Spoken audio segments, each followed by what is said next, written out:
we're going to go back and watch the very first episode because it was COVID that started this group and this community, and it was COVID that brought us all together.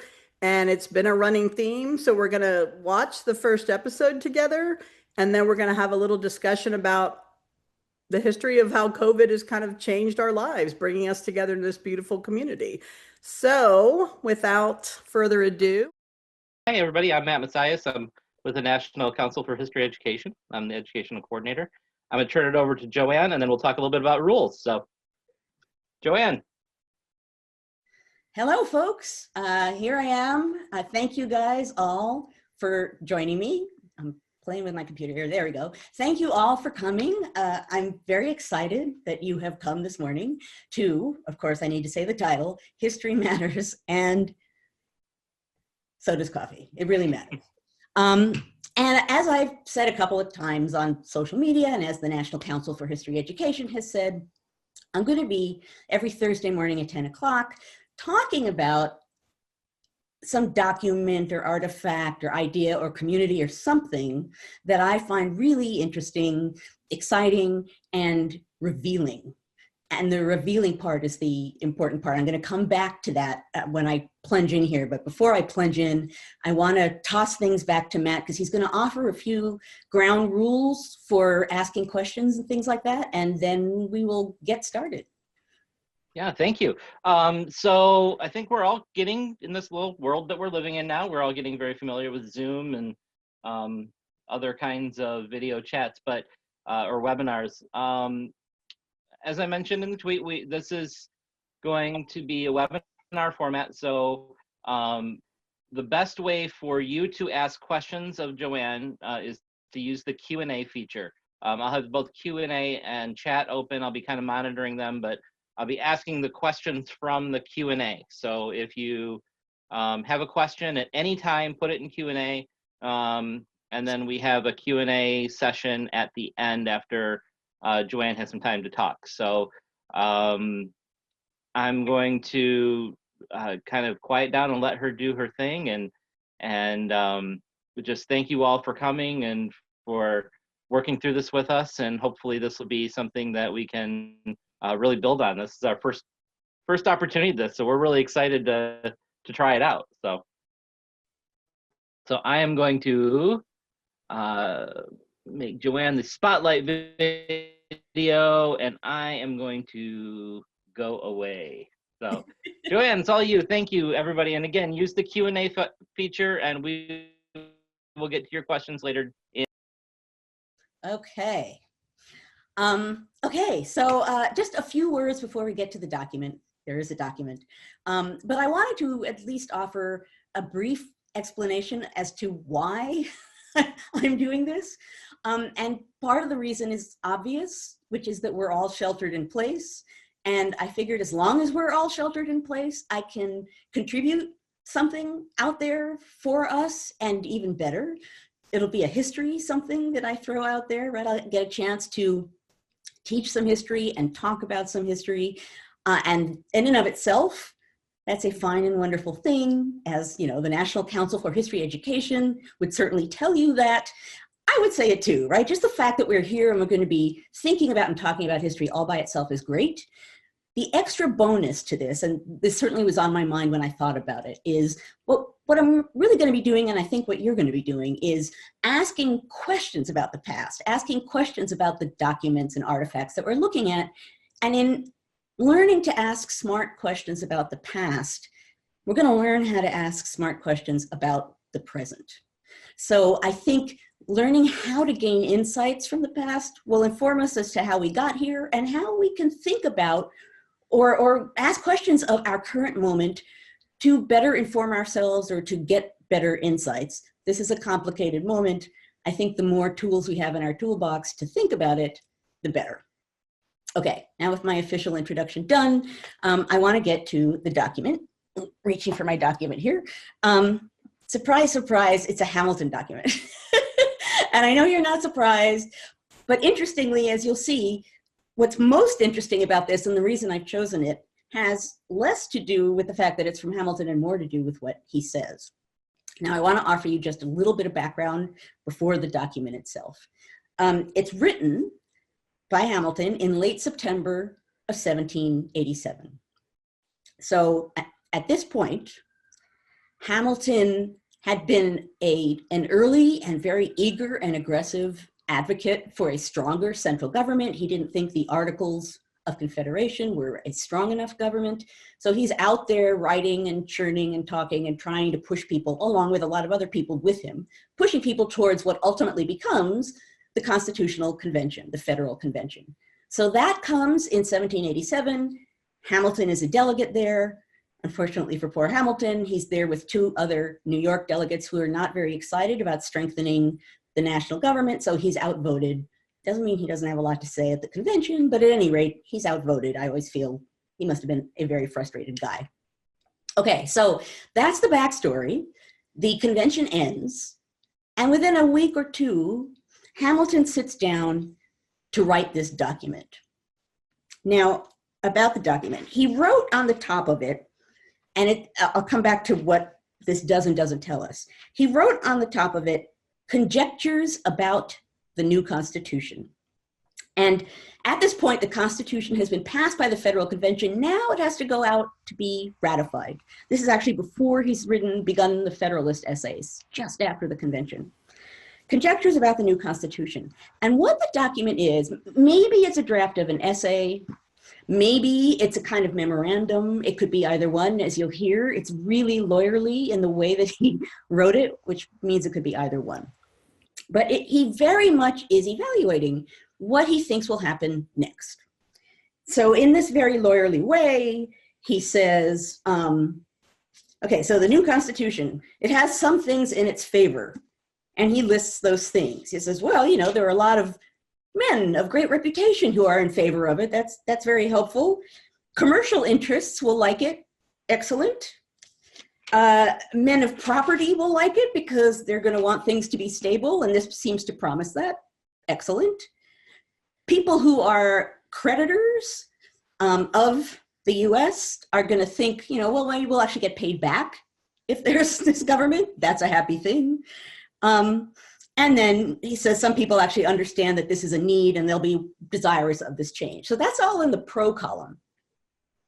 So that's in its favor. What's against the Constitution at this moment, right after it's been passed by the convention? It says, well, there are some important men who don't like it.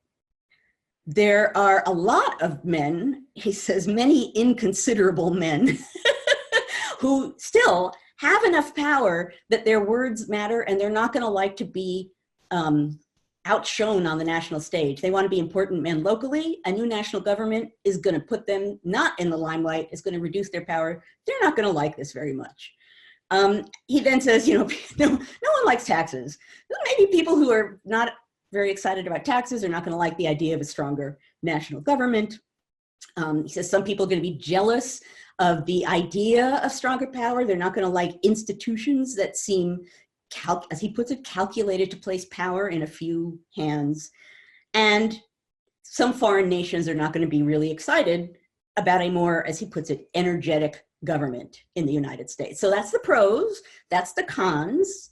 And now he goes on next. Okay, so that's yes or no, and he's not sure. He actually is very clear about saying, I don't know what's going to happen, and it could go either way. So, lawyerly point number 3. What happens if it doesn't get ratified? What happens if, as he puts it, the Constitution does not obtain?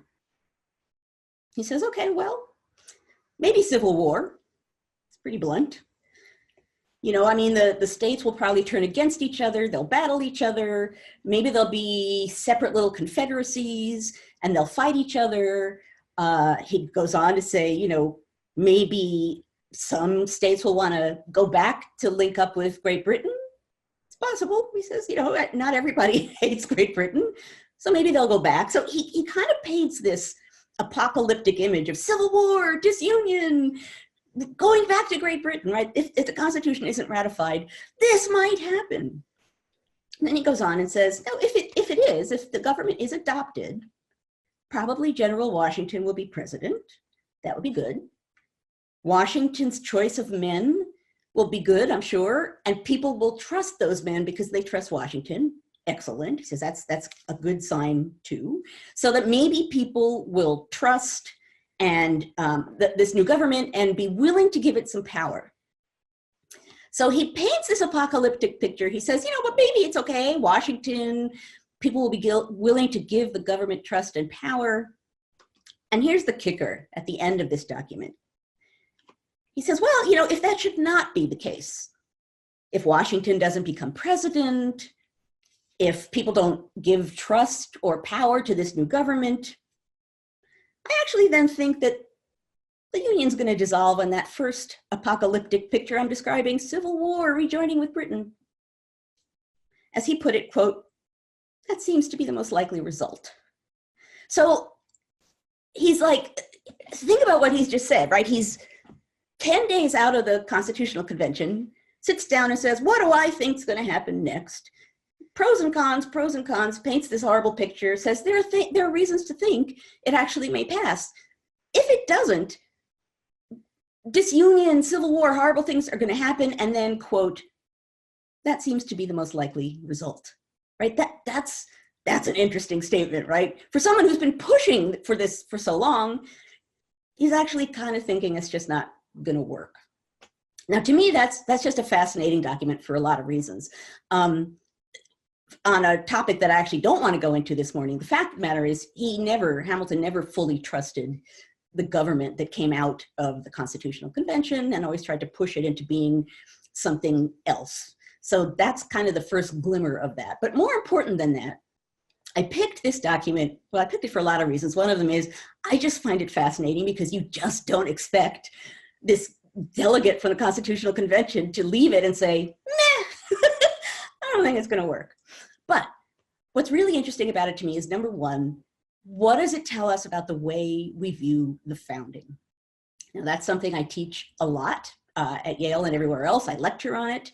And it makes sense. I mean, just think about it. We call it the founding, you know, as though it's in all capital letters, the founding. We see it as this, you know, block of marble thing that happened. We don't think about the fact that there were no of courses at that moment. You know, we think, well, of course there was a Declaration of Independence.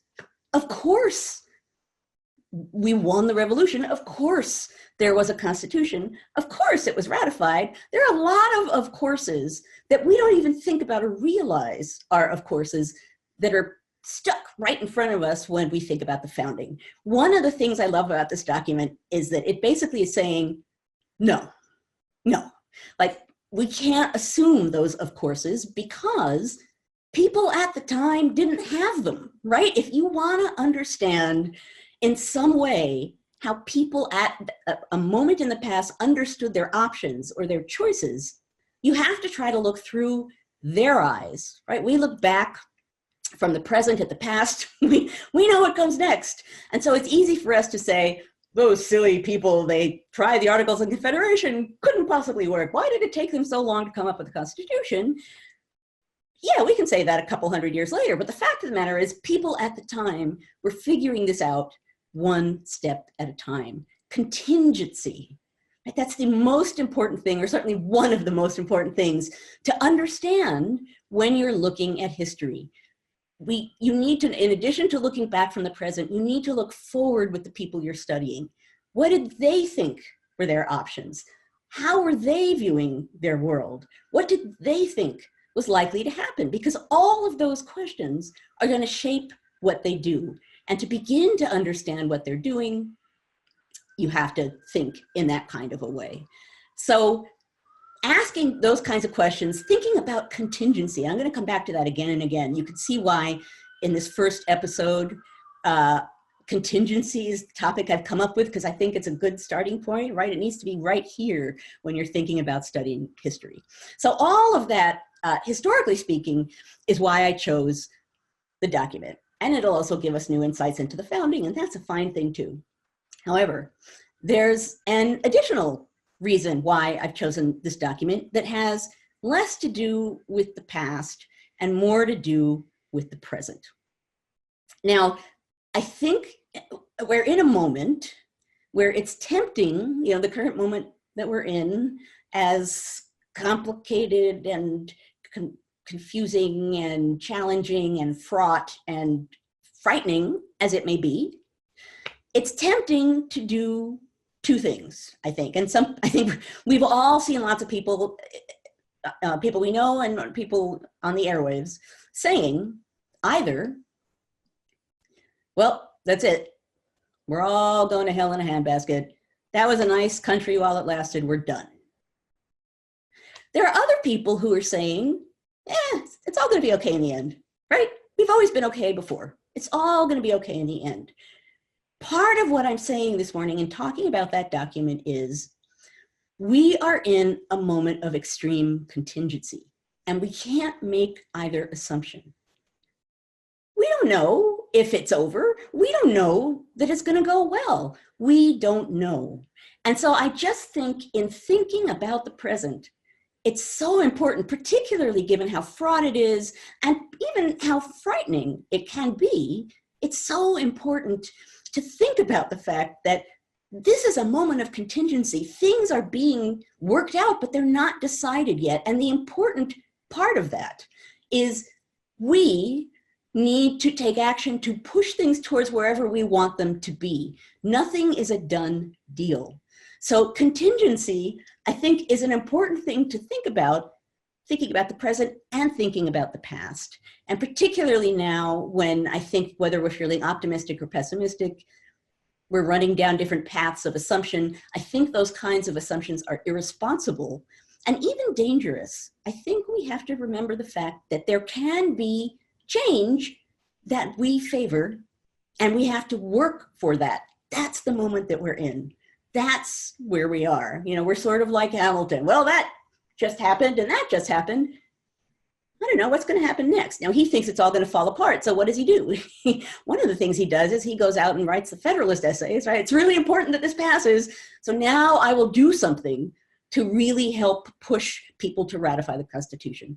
That's where I want us to be. I want us to be thinking about the contingency of this moment and thinking about what we can do to help put things where we want them to be. Okay. I'm going to pause there. That's the logic behind the document I picked this morning. As I said at the outset, there will be many different documents, and they will not only will they not all be Hamilton documents, but I don't know when the next Hamilton document will be. The next couple are all over the place. But at any rate, that's the message for this morning. And now what I really want to do is open things up. I don't know if people have questions that they want to give, but here's where Matt is going to reappear, because he will be the master of ceremonies who is seeing questions and sending them along.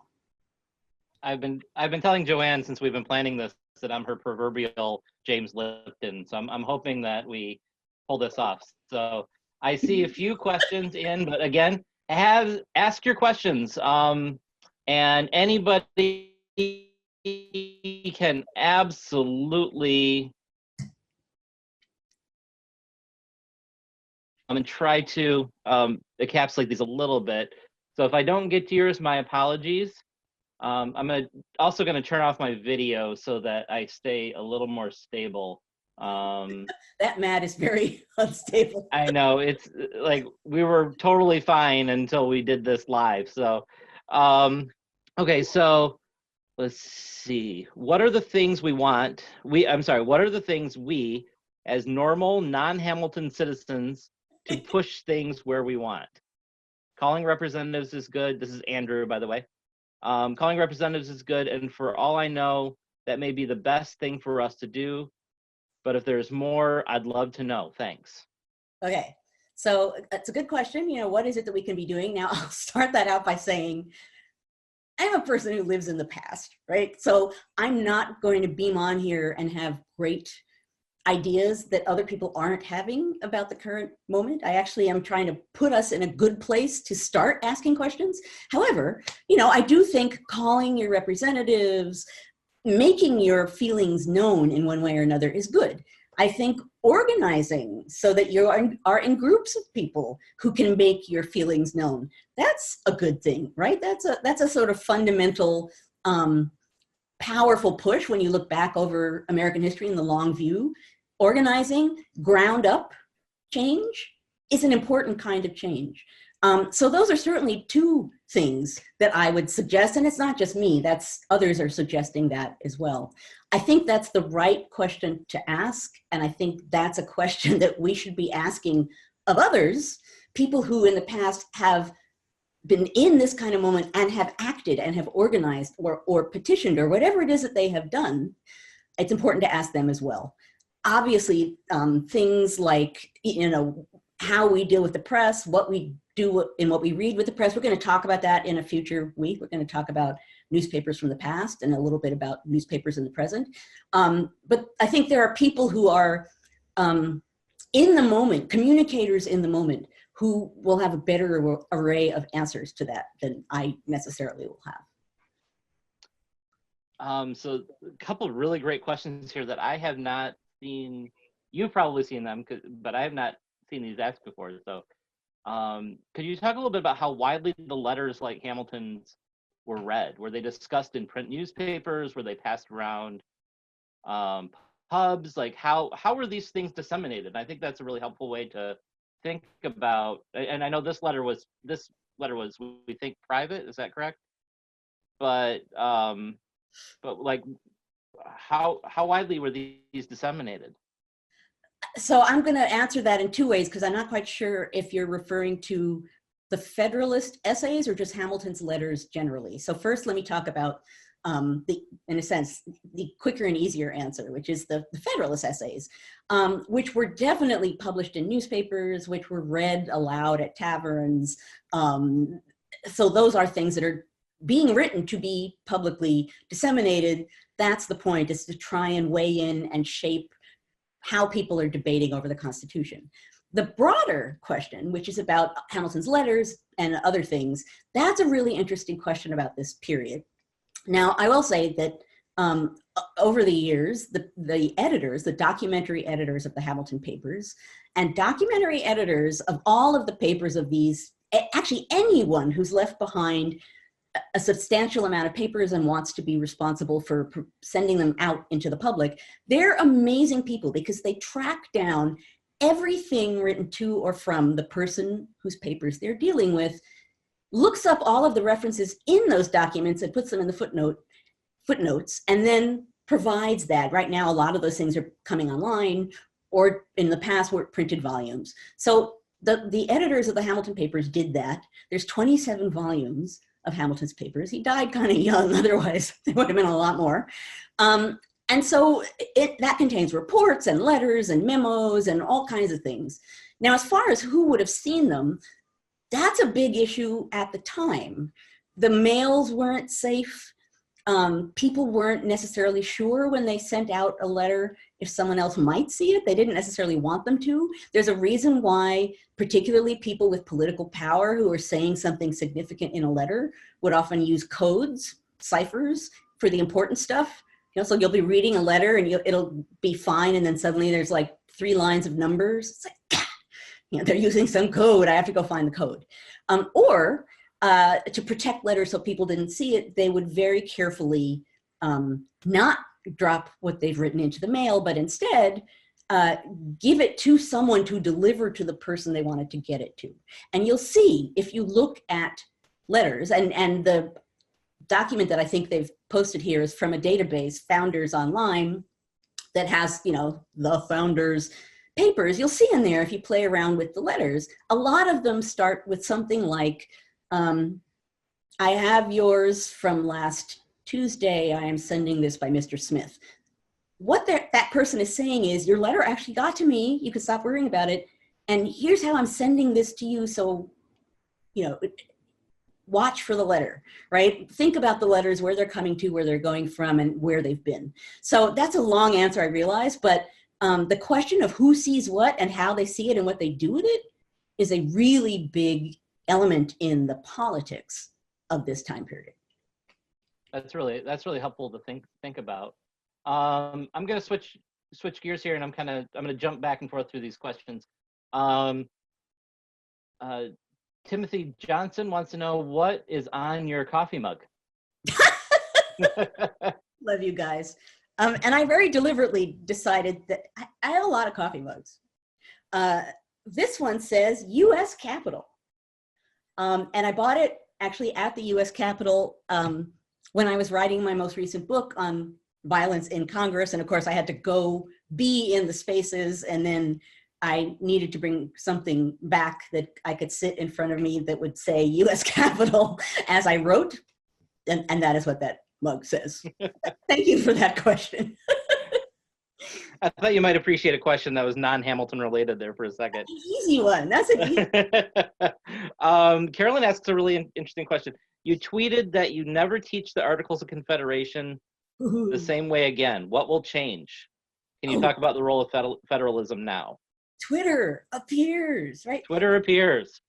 And very quickly, I just want to say, I'm doing this because I think it's an amazing way to teach at a moment when we need to be thinking about some of the things I'm teaching.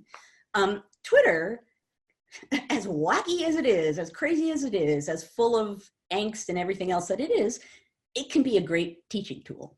And that's what pulled me in the first place on, is that it was a place where I could say things like this thing you're asking about and throw it out there, or explain why I think X or Y aspect of the Constitution is important, or whatever. It's really, really a useful teaching tool. In this case, what I was suggesting was, so, when, generally speaking, when I teach the Articles of Confederation, I say, well, we all assume, or many people assume, what a dumb idea for government, right? How could they possibly think that'll work? I think that's floats around out there. It's not centralized.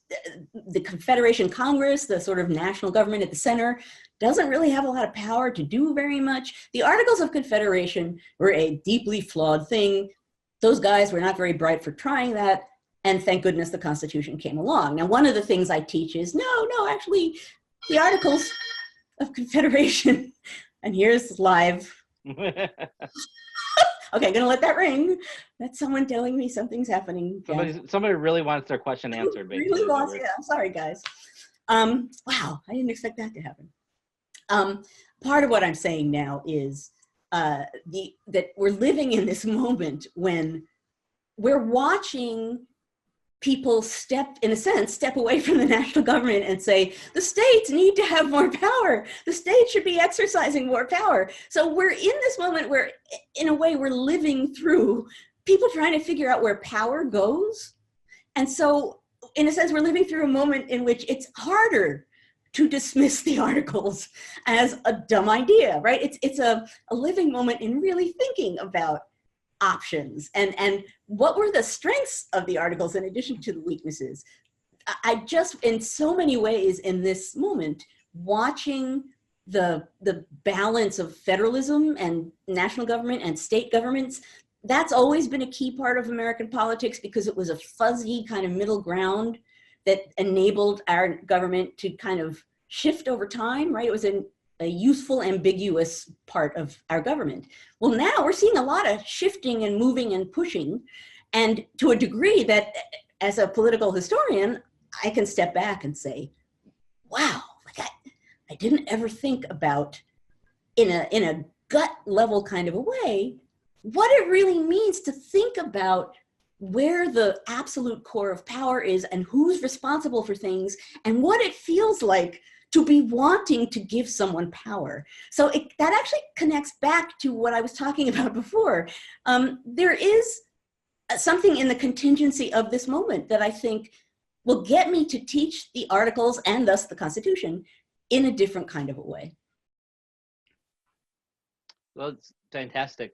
Somebody was asking, where did it go? I lost the question. Yes, here it is. Nathan McAllister asks, is documenting this particular movement has been discussed nationally? Is there such a movement among historians to cast the nets and collect the documents of this moment? So that you're aware of the current moment? Yes.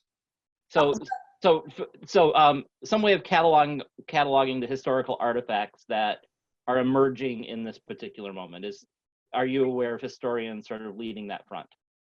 Well, I actually, I mean, I can't say that that's something that I've looked for, but I stumbled across the fact that the New York Historical Society is actually asking people to send them artifacts and documentary evidence and things that are capturing things about this moment. So, and I'm sure that they're not alone, that, you know, people are thinking about in one way or another capturing the unfolding of the moment by capturing documents and evidence about it. I'll also say, and I've said this, Twitter followers out there, you know this, I've said it a number of times on Twitter, I think this is a really useful time to write down your thoughts about things as they unfold, right? Because this is a really weird time in so many ways. And 20 years from now, 10 years from now, unbelievable as this sounds, it will be hard to capture the weirdness of this moment and the distinctive things about it that make it what it is. And I think if you just, you know, commit to paper some of what you're experiencing on a personal level, speaking as a historian, boy, would that be an amazing piece of evidence for future historians, but it'll also be something that's useful for you. You know, I did that a few days after 9/11. And I then went and looked back, and I said a lot of things that I wouldn't have remembered thinking that ultimately got me to write an essay. So I just think that's a useful exercise. I always say I'm going to keep a diary, and then, like every other person, I write 3 entries and then I'm done. So I know that that's probably what most people would do, but I throw that out there because that's another way of documenting any moment and this moment. This is great. We are at 10:32, so we're actually 2 minutes over what we planned. Is it okay if we ask one more question before we end, and then I'll have a message for everybody, and then we'll wrap it up today. I think so. There have been a couple different questions on here about your favorite books and things that you might recommend to folks. And Stacy Ferguson mentions that anything that you could share with a budding mini history nerd 8-year-old.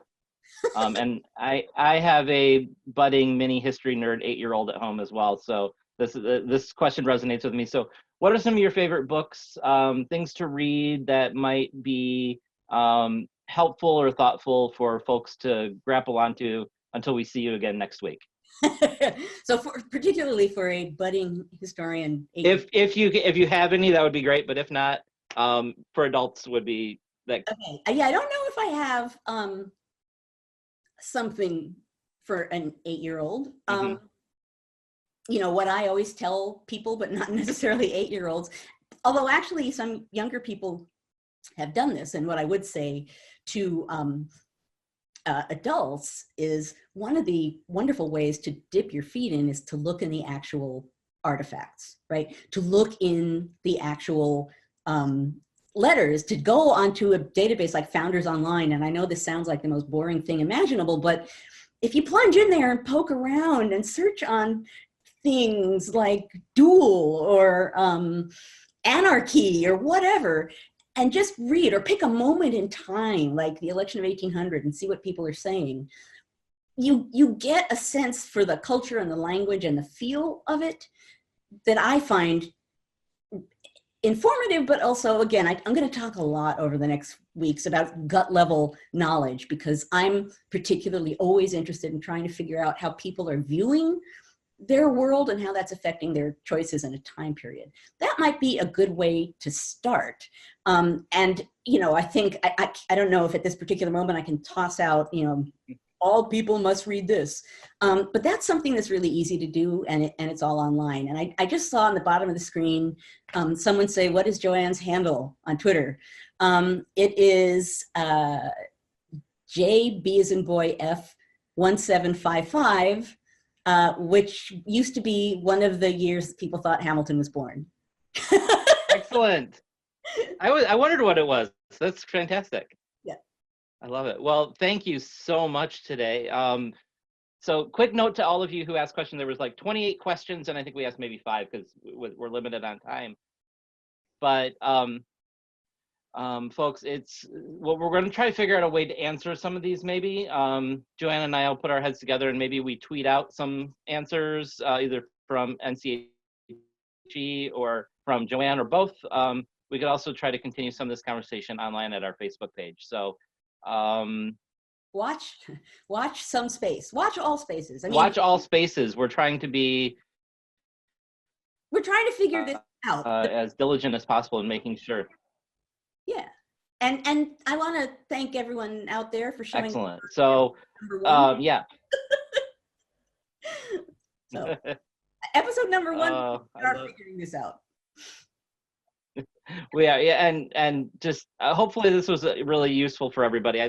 Joanne, you did a fantastic job, and it's always great to listen to you talk. Your passion about history is second to none. So, so thank you for your time today, and we'll look forward to next week. And yeah, I think that's it. So thank you, everybody. And oh, go ahead. Stay safe. Matt and I will see you next Thursday, 10 o'clock a.m. New document. It'll be fun. I promise. Absolutely.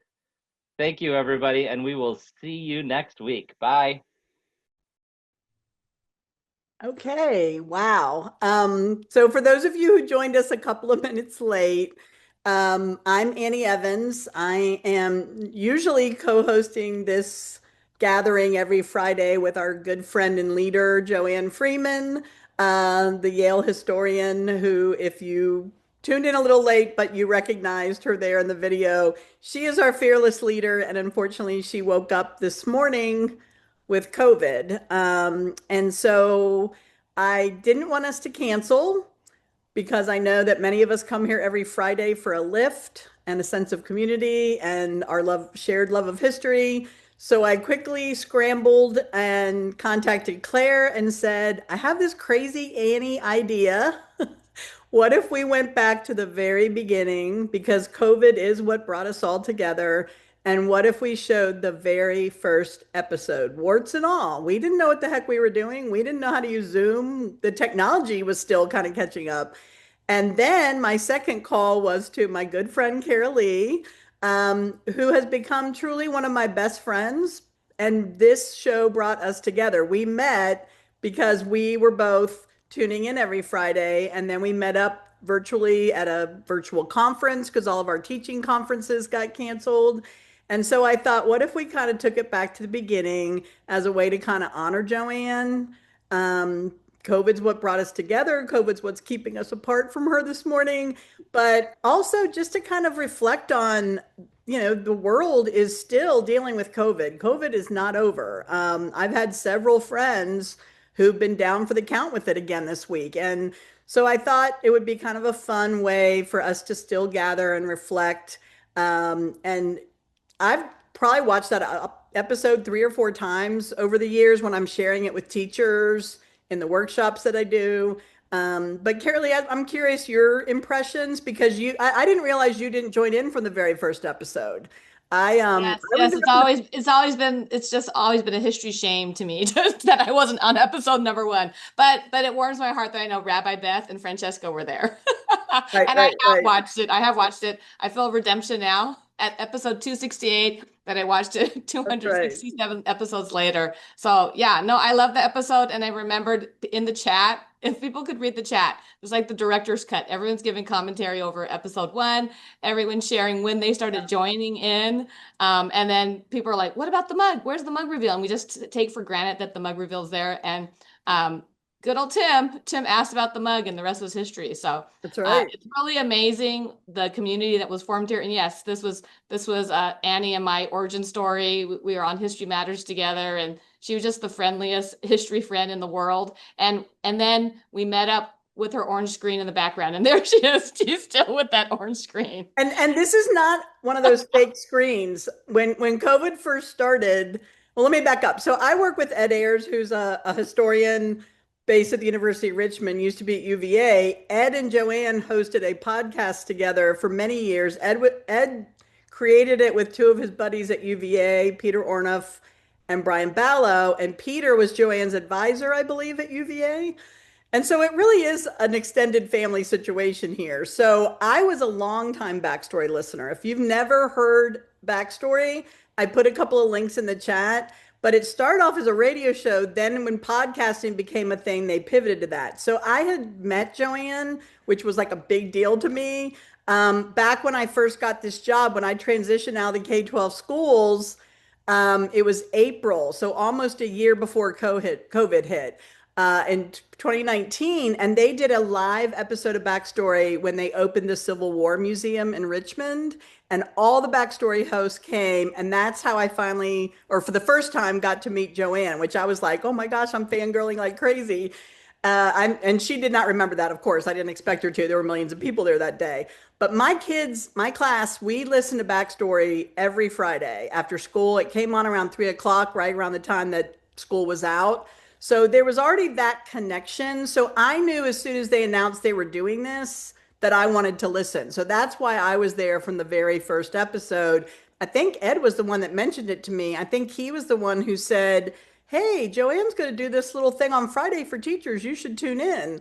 And that's how y'all ended up with me every Friday now. But Matt was the original co-host. And then when Matt left, Grace, who Jessica replaced Grace did it for a while. And then when Grace announced she was leaving, Joanne said they said that they would get somebody else at NCHE to do it. And Joanne said, I think I'm going to pick my own co-host. And I remember Annie calling me and we had this discussion. She's like, I can't do this. I have a job and da da da. And the rest is history. Yeah, it was crazy, but that's kind of our origin story. And so somebody mentioned in the chat about the meetup. So over time, finally when things opened back up again, Carolee and I finally got to meet face to face at the next teaching conference. I can't remember if it was NCHE or NCSS, but do you remember when we finally got to meet for the first time? It was crazy. Yeah, we're like, you are real. But but do you remember when we met Joanne for the first time? Well, actually, I've only met her once. Well, my first time was meeting her at the Civil War Museum, and then you met her. Your second, yeah. We were at NCHE when she did History Matters Live. That was and Tim was there. That was pretty magical. And so I'm all excited. I'm like seeing her on Twitter posting that she's heading over, and then Annie, since she's the co-host, she has the inside track. She has her phone number, and so I'm like, I'm on the lookout. I'm looking for Joanne when she's going to be there. And we were at one of the keynotes and we're sitting there and Annie's talking to me about our plans for that evening because we're supposed to see Joanne. And then she's like on her phone. I'm like, are you texting Joanne? And then I'm like looking through the room because I want to go find Joanne. She's like, no, sit here. And then we're like, okay, we're going to do this. We're going to go to the museum. Then we're going to go to dinner. And so we get on the elevator and Joanne's there. And we all start spontaneously yelling, screaming, happy screams and like giving each other big hugs. So it was pretty amazing. And there were other people there. Gloria was there. Jenny Banowitz was there. I'm trying to think. Well, we met John for the first time there in person. So it really was like a family reunion after being cooped up for almost 2 years with COVID. And the funny thing, like I've had people ask me, they thought this was a fake background, and Carolee and our little close circle of teacher friends, they always tease me about my orange background. And even Dr. Ayers, like when COVID first started and everything was on Zoom, one day about, I'd say 2 or 3 weeks into it, he said, can you make me one of those Zoom backgrounds, like that nice, pumpkin colored one that you made yourself? And I was like, what are you talking about? And I didn't even know what Zoom backgrounds were then. They were just becoming a thing. And I was like, this is my kitchen wall. Like, this is the color of my kitchen wall. And the only reason I always do the show from here is when COVID first started and we were having everybody freeze on Zoom. Remember how everybody would we still do it. I think I froze last week when we had the power situation. But my nephew texted me and said, there's an app where you can walk around your house with your phone and it tells you where to do your Zoom calls, like where is the best area in your house to connect. So my nephew's on the phone with me and I'm walking around the house with this app and he's teaching me how to use it. And it turned out that this exact spot in my kitchen had the very best reception. And so this is where I set up my Zoom classroom, so to speak, like millions of other teachers across the country. And then I called my niece, who's a 3rd grade teacher, and I said, hey, your cousin Aiden has this app and it'll help you figure out where to set up your Zoom classroom. And then she was like showing all the teachers in her building, the app and telling them that. So it was almost like this ripple effect of, and it just makes me think of all the crazy things teachers had to do around the time this show was starting when they were figuring out how to teach on Zoom. And some of you are here in the chat that are teachers, you know exactly what we're talking about. So it's just kind of full circle. In the and in the chat, everyone's sharing all the different meetups that have been happening, which is really awesome. Like we need to keep track of how many meetups we've had. I talked to Joanne about that the other day because now she and I have had a few meetups. She came to UVA to give a talk once, and I took her to my favorite restaurant, which unfortunately just closed last year because the owner, after 47 years, passed away. But I got to take her to the world famous Mel's Diner here in Charlottesville, and we sat out front for hours, just everybody who walked by, like commenting on the day. We had like the best time. And so I think the meetups to me are part of what makes this community so great. I remember, I can't remember what conference it was. It was in Minnesota, and I was supposed to meet Tim, and we realized we planned a meetup, but then we didn't exchange phone numbers and we couldn't find each other. And I felt so bad because he drove all the way into town and we never found each other before I had to leave for the airport. So the next time I planned one of those meetups, I made sure we had everybody's contact info. And we've been planning meetups ever since. In fact, if anyone here is from the DC area, June, is it Saturday the 7th, I think? We are going to do a meetup if you are in DC, Maryland, or Virginia. Yeah, Saturday, June 7th, we're going to meet for lunch in Stanton, Virginia at Marino's Lunch, which is a local diner. And then we're going to go to the Woodrow Wilson Presidential Museum. So if you're at all interested in joining that meetup, I'm going to put my email in the chat and you can let us know. And take lots of pictures. Oh, we will. And that's the other fun thing. When we first started getting out and about again after COVID, Carolee was coming to do a workshop on the East Coast, and I made her come in a couple of days early and stay with me.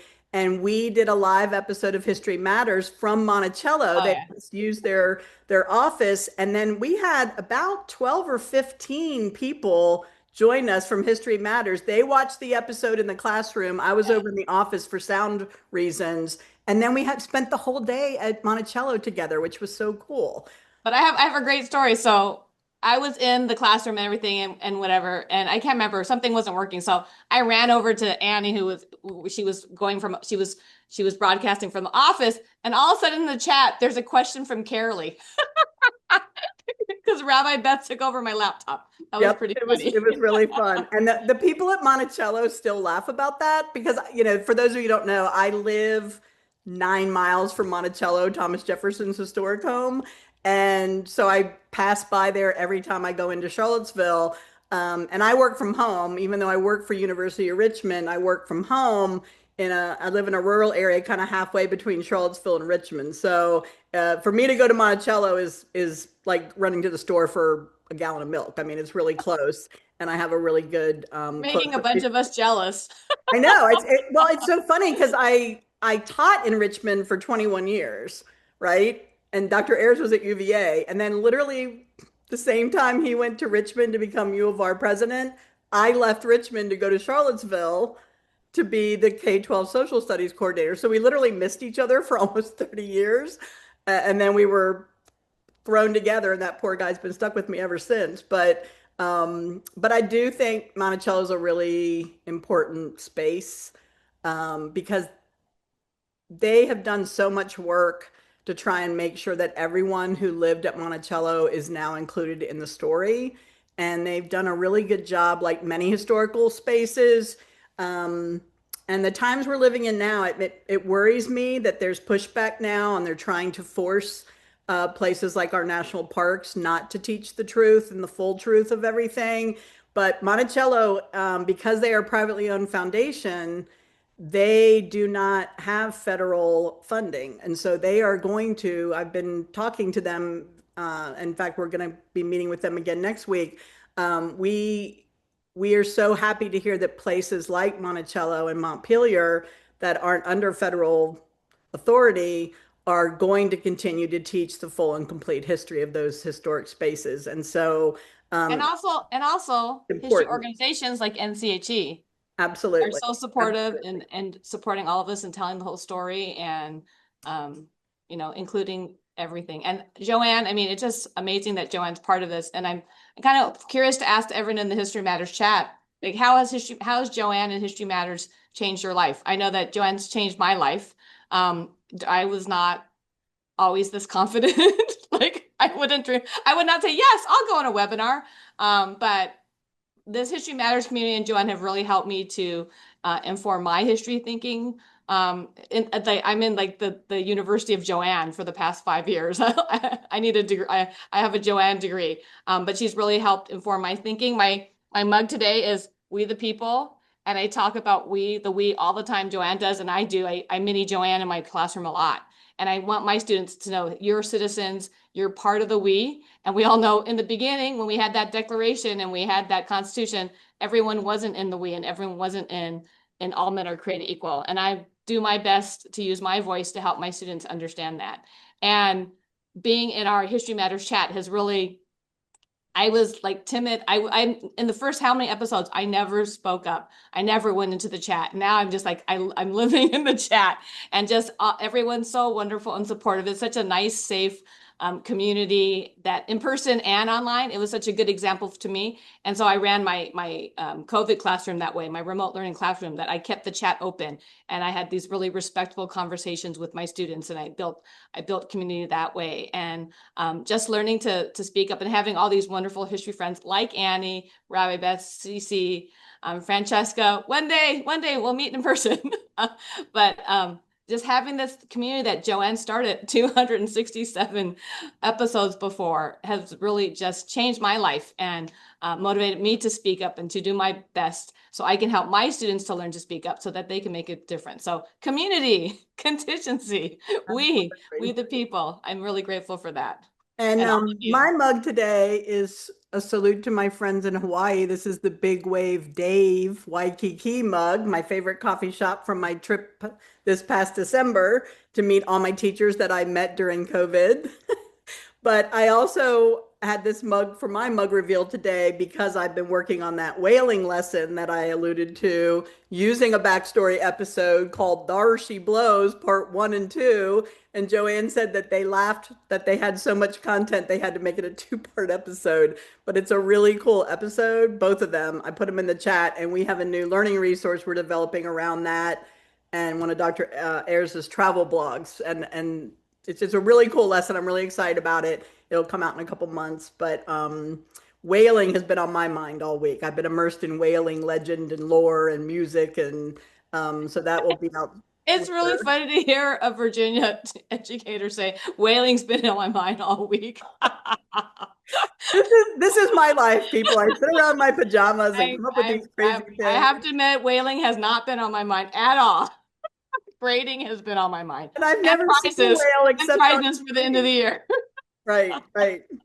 Oh my gosh, that's so funny. Well, Banjo Donna had talked about the Whaling Museum. My friend at Library of Congress sent me a bunch of stuff that they had, and it's going to be a really fun lesson. So I'll post that whenever it's finished.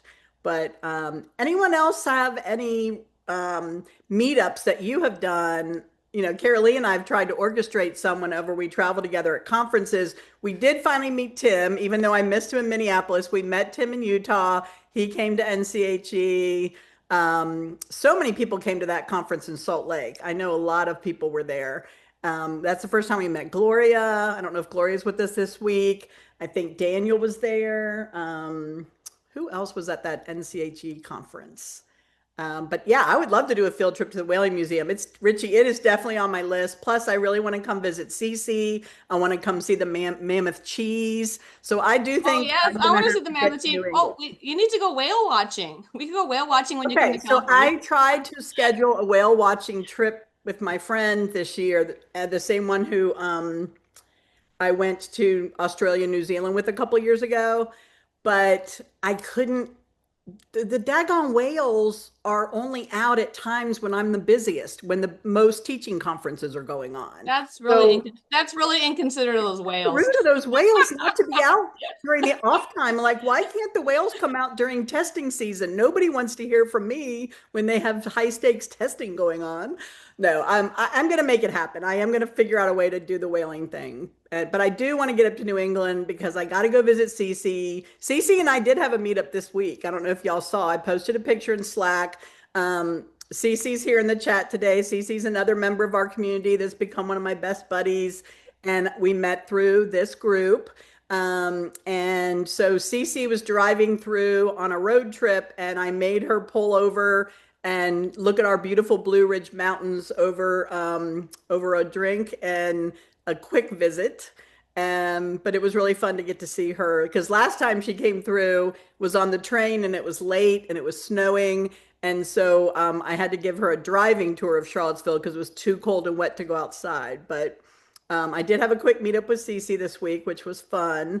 And we have our meetup in 2 weeks, and it looks like more people are joining us. So I saw some people in the chat today said, yay, they're going to come June 7th and meet us in Stanton. But somebody did ask a question about the presidential libraries and the historic sites. So this is something I didn't know until I was doing some research for a different learning resource on the presidents. But it wasn't until I think it was President Hoover is when the Congress established the presidential libraries and put the National Archives in charge of those. And we, before Twitter died, we used to have this weekly show called SS Chat, which was a live Twitter chat, and tons of teachers met that way over the years and participated. And we've moved it to Blue Sky, but it's not really gained momentum. It's more of a sporadic thing. But anyway, back in the heyday of Twitter, we did a President's Day episode, and I reached out to a bunch of different presidential libraries, and I was told, oh, that's a federal holiday. We don't work on President's Day. And I was like, what? What do you mean you don't work on President's Day? That's like your Super Bowl. And so that's when I found out about the NARAs and the non-NARAs. So the National Archives and Record Administration only supports from Hoover up to the current president. Any president before Hoover, there was no presidential library established. And apparently there's a little bit of a turf war between the NARAs and the non-NARAs. So I kept calling more modern day presidential libraries and they were all like, nope, sorry, we're off Monday. We don't work on Monday. But the earlier presidential libraries were delighted to have a captive audience of teachers. So I was only able to get Wilson, my friends here in Virginia, the Woodrow Wilson Library, Monticello, Mount Vernon, Montpelier. So it was a very Virginia heavy episode because those are my buddies. But we did get some other folks, non-NARAs, to chime in with us. So yeah, presidential libraries before Hoover are not subject to these new federal policies, which in a way is kind of a blessing because that's the period of history that they are trying to erase. In many ways or downplay. And so I'm really thankful that places like Montpelier and Monticello have done the work. And I just think, especially during this time, we're kind of lucky that they are there to preserve these histories for us. I have a question. In my head, I hear NARA. It's NARA? I have no idea. I don't know. I've always said NARA, but it could be NARA. I don't know. Does anybody here work for the National Archives? Anyone know what the official pronunciation is? I always say NARA, but for the people who aren't in the chat cracks me up. We're talking about planes. We're talking about music. Chat is always a whole different, like a third party. We're talking about frogs. We're talking about the Oxford comma and whaling. And Jacqueline said to give the whales your schedule, Annie. Yes, those daggone whales, they just need to get with the program. But yeah, so Claire said to give a doodle poll for the whales. I'm gonna see those whales if it's the last thing. I want we to should go to Alaska. We should a History Matters whaling trip, and then Joanne can sing songs. Yep. Well, so I wanted to do the Alaska cruise to see whales. My brother and his wife did a whaling trip up through New England at one point when they were first married. I think it was like a late honeymoon, because I remember them sending me pictures when I was a kid of the whales. But I kind of wanted to knock out Alaska and Wales at the same time on my bucket list.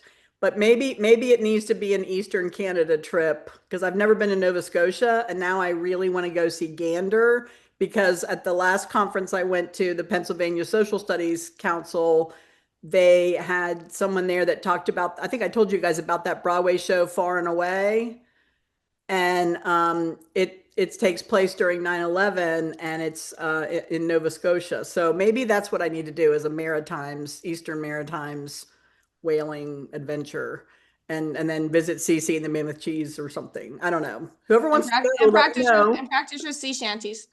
That the backstory, I can't remember if it's part 1 or 2, but Brian Ballow sings sea shanties in one of those, and I was howling laughing this morning because he is so funny. But both of those are so fun. But yeah, there's sea shanties in there. And there's another episode of Backstory. I think it's a sea shanty. It's the only episode I told Ed I could never use with students. It's the history of cursing. I think the episode's called. Well, you know what? Anything goes, Miss I Evans. think it's Maybe you called can Oh Bloody use that Hell, one. the history of cursing or something like that. And it's every teacher I meet says that is my favorite episode I can never use. But in that one, I think You have a lot of talk about- engagement. Yeah. But I think in that episode, they talk about how a lot of the sea shanties, a lot of inappropriate, what we would consider nowadays inappropriate language, Daniel. Thank you for bleeping that out. But Daniel in the chat's making me laugh. But yeah, they talk about how that episode, it's so interesting, like the history behind some of these terms that are forbidden, but it makes me laugh. And there's a section in there about the sea shanties and things that you should not sing in a public school. Well, it looks like a lot of people are having to leave. Yeah, I think we're about ready to wrap it up. But thank you, Carolee, so much for agreeing to do this literally at the last minute. Claire, if you could put in the chat one more time, we did start a Get Well Soon Google Doc for Joanne. So if you guys want to add your comments, I'm going to tell you to please add them by noon. And then I'm going to talk to Claire behind the scenes to see what we want to do. I recorded the beginning and this discussion. I don't know if she wants to edit that in with the first episode and post that. I do think it would be really fun for the archives to have that in there, but that's up to Claire and NCHE. I will either way send this recording to Joanne along with the link to the Get Well doc. And the transcript. Let everybody know that Save the liver. Yep, I'm saving the liver, which is our way of saying save the chat, an homage to Dan Aykroyd and Saturday Night Live. But thank you guys for hanging out with 2 non-certified historians and just kind of reflecting on what makes this community so great, what brought us all together, going back to our roots today. Thank you, Carolee. Thank you, Claire. Thank you, NCHE. Joanne, we love you. We hope you feel better soon. And we love all of you guys who come every Friday, new folks, returning folks. This community means an awful lot to all of us. And we're just really thankful that you guys hung out with us today. So we'll see you next week. Happy Frogtastic Friday.